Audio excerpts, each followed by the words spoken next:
Hey guys, welcome to another really fast tutorial. Today I'm going to be showing you how to connect a PlayStation 4 controller to your Xbox One. Anyways, it's pretty simple. All you have to do is turn on your Xbox, turn on your PC, make sure they're connected to the same Wi-Fi network, then go to the Xbox Console Companion app. I think it's installed on most computers automatically. Sign into your Xbox account, same one that's on the Xbox that you own. For me, it's that. And then you just go to this tab at the very second to last bottom. It should say connection, or just start streaming, which I'm just going to do right now. It should say connecting to Xbox One, and it should say connected pretty fast. And yeah, then you can do that.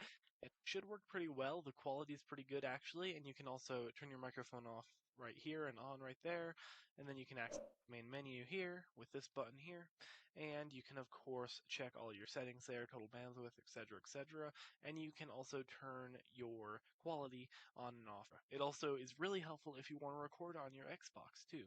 You can just record your PC with some recording software and get the mic audio from your PC too.